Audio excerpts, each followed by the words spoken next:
Hi and welcome to another one of my walks. Today we are in Stokenchurch in High Wycombe in Buckinghamshire, which is just off junction 5 off the M40. Walking World ID 49, so that's the walk. It's another one of these Chiltern walks, and it's been described as a good long walk by the authors, and taking a look at a 150k relief map this morning, there are quite a few hills involved. It's 16 kilometers, so with the hills in mind, it could well turn out to be quite a long walk. So weather's good, and the car park here is free. It's part of the King's Hotel. It doesn't look like it is a public car park. I've just been into the hotel and they said it's free for public use. So let's have a look.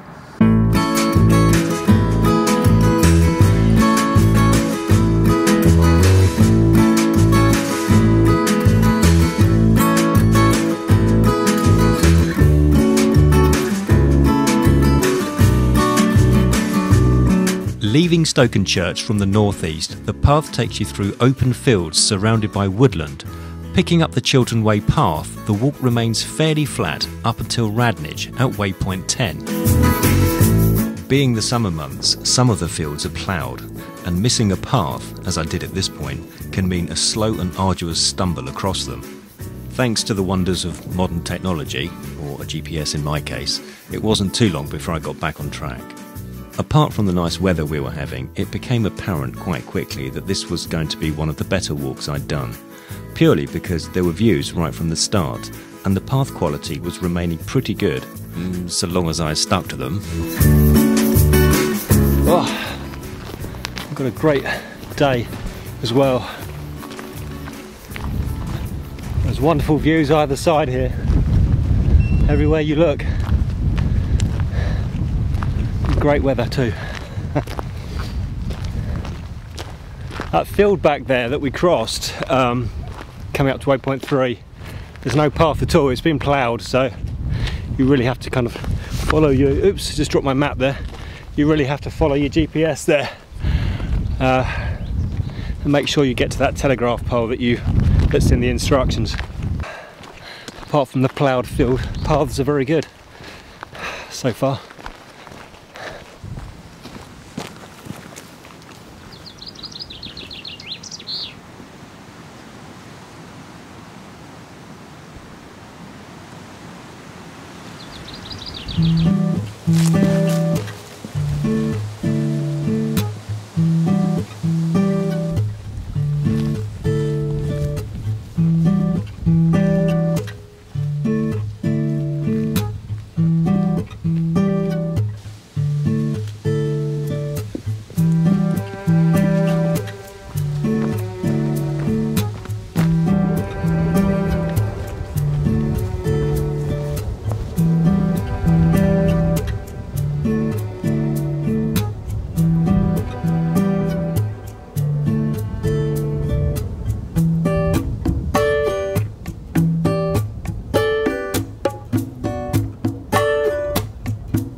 Oh, fantastic.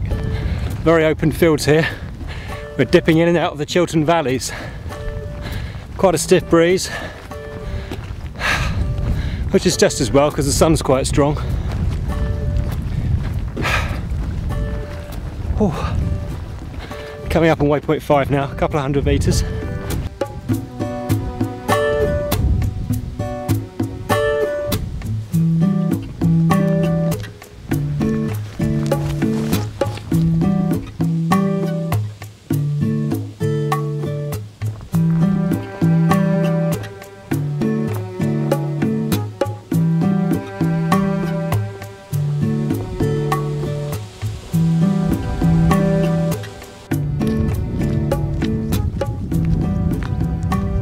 Turning right along Grange Farm Road, it's only about a kilometre or so before reaching waypoints 7, 8 and 9, which are pretty much all in the same proximity, but where there is also a pub.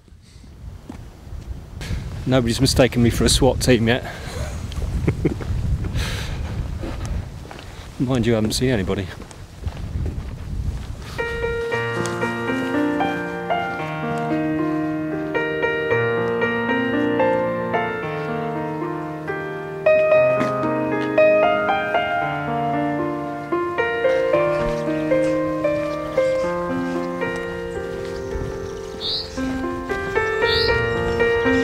path here.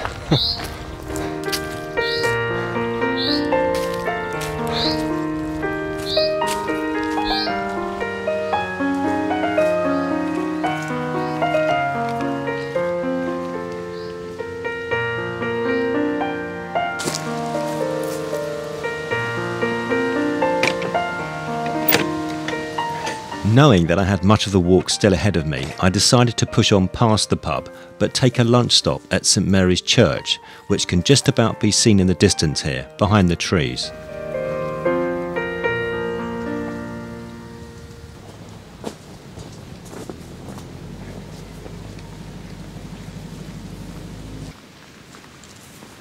I think it's a good opportunity to take a break.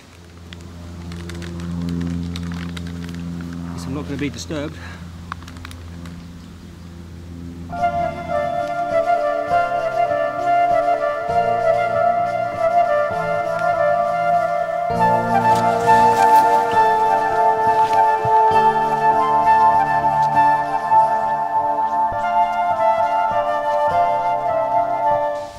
This is literally a footpath lined with graves.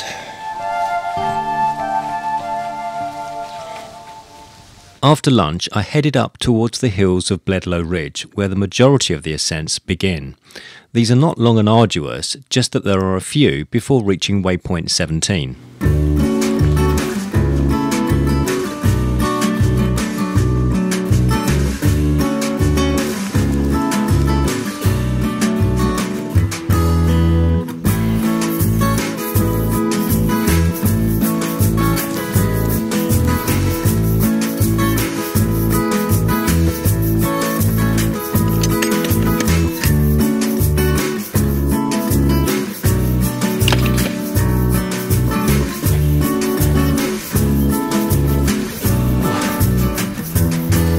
The ascents aren't too bad so far.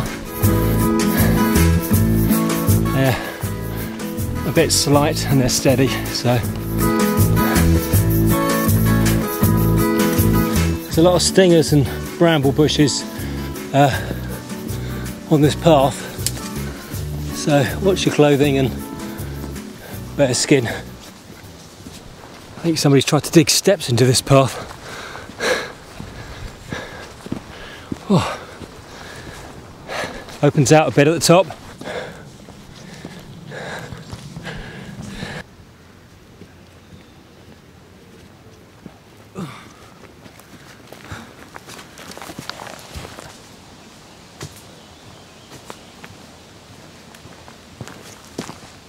Initially, some of the viewpoints are quite disappointing as there is a lot of obscuration from trees and hedgerow, so you'll only be glimpsing here and there some of the beautiful surrounding countryside.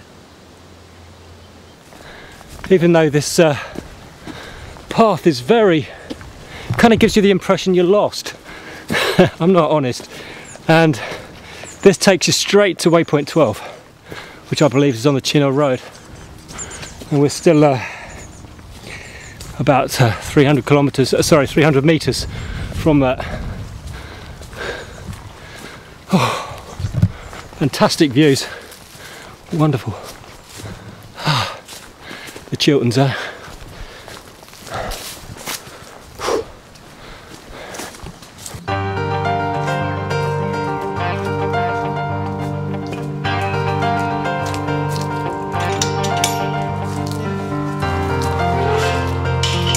It's worth bearing in mind, at this point some of the paths are bordered with barbed wire fencing, so watch those arms and legs.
We're going uphill towards waypoint 15.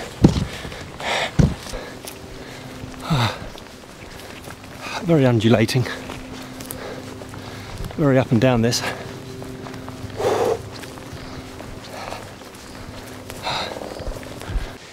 Okay, this is actually the path here, and there's stingers and brambles, and I'm just wearing a t-shirt, so I'm going to try and get through this without getting stung. There's only one way forward. Ow! First one.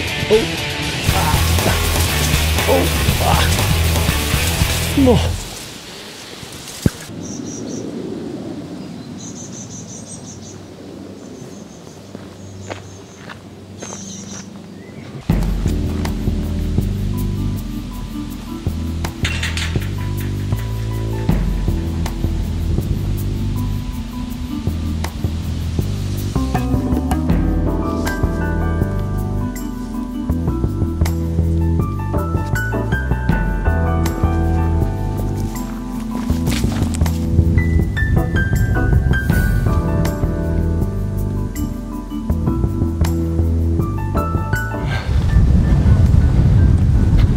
Oh, look at this. Fantastic views.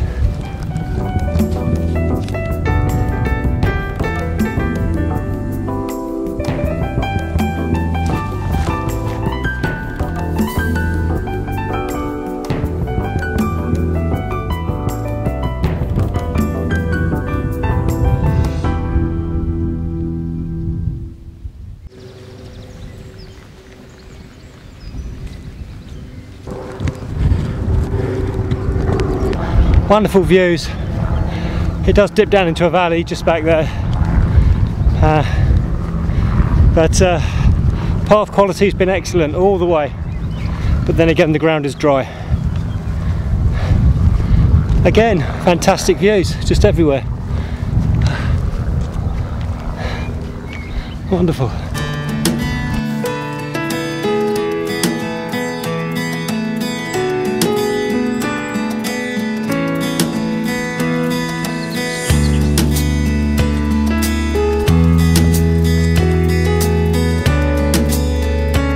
Waypoint 16 is the final significant ascent which will reward you with some fine views of Saunderton in Buckinghamshire and its surrounding countryside.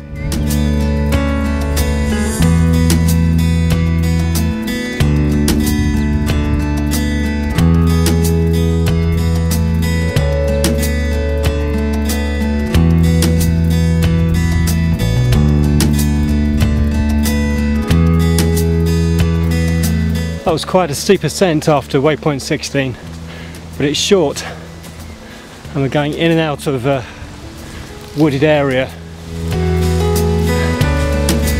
and it's well worth the views though some of the views are obstructed with trees and bushes, etc. Very beautiful though.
Okay, an important note, the waypoints are labelled incorrectly.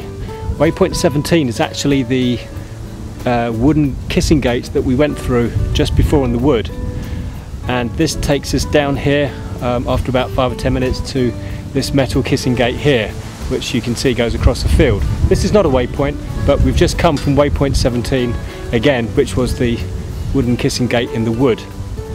So bear that in mind. Okay, let's get on.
We're still on our way to waypoint 19, which will be our return path. Now this bit's pretty easy because it's pretty much a quality dirt track, pretty wide, so it's pretty easy. We're skimming the north end of Bledlow Great Wood, so we're not really going into it as yet. As I say, we're just getting over to the northwestern side of it now, where waypoint 19 is. Okay, we're at waypoint 19 here.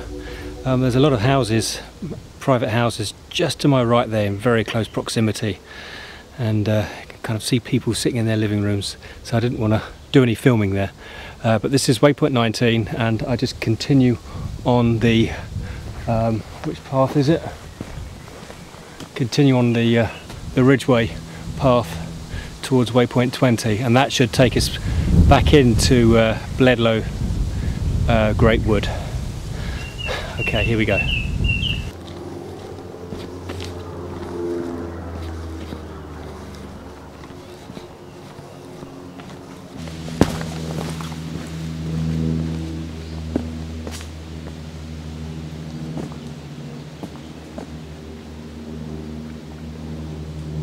Following the red route here, I found myself climbing a rather steep and muddy path towards waypoint 20, not knowing I'd actually made my first big error. Okay, that's waypoint 20 behind me. I'd actually taken the path a little bit lower down the hill. There is one that comes through the wood here to waypoint 20, which I didn't see, so I've done the hard bit. I've taken one lower down and I've had to climb up the hill. This has delayed me quite a lot, so I'm losing light here. It's now about 6:45, and this is only waypoint 20. I need to get to waypoint 32. So I'm going to have to accelerate my pace and probably sacrifice a bit of filming as well. So I'm not going to stick around. I'll try and get as much as I can. Okay, off we go. Okay, we've been walking down this country road since waypoint 20 for about, I don't know, half a kilometre or so, not very far, with sort of residential properties either side. We've come to a road now. These are always the bits of the walks that I don't like, but there's not many paths either, so it's just a couple of 100 yards onto this on this road here before we get to Spriggs Alley, which is in the sort of western side of Bledlow Great Wood.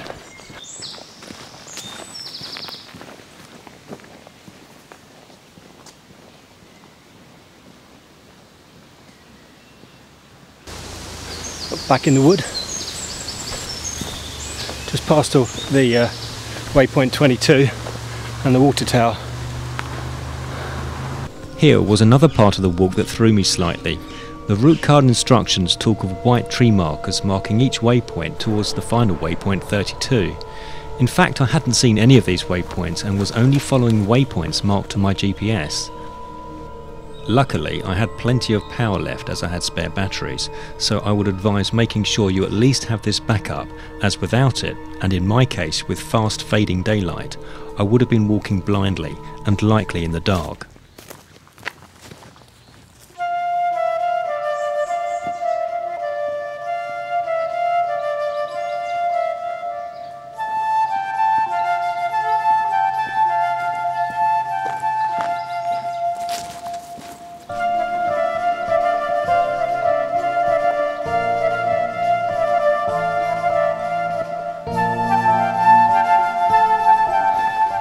It's 7:15 and we're losing a lot of light. I don't want to be caught in here in the darkness, so I'm making a bit of a scramble as quick as I can.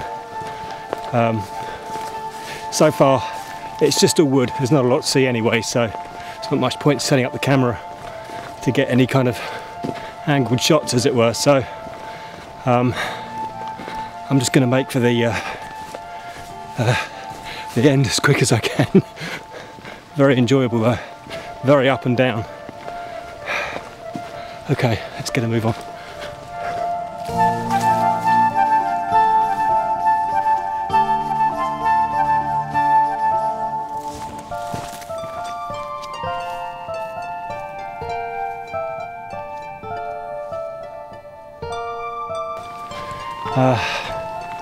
Pretty much followed route. So we're coming up on waypoint 31 now, towards the end of the trip. Just coming down another hillside. I think you've got to be reasonably fit for this one. There's quite a few ups and downs, as I've said. And definitely one to do in the dry as well, because some of those paths in the wood were quite muddy, and it's been dry for a week or so. So in fact it's been dry for the past month and a half overall, so God knows what it's like in a real British downpour. It must be terrible in those woods.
Waypoint 32.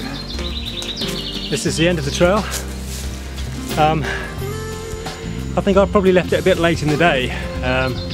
The last bit was a bit of a rush because I thought I was going to lose light, but it is quite a long walk. 10 miles or 16 kilometers doesn't really sound that much, and on the flat it's not.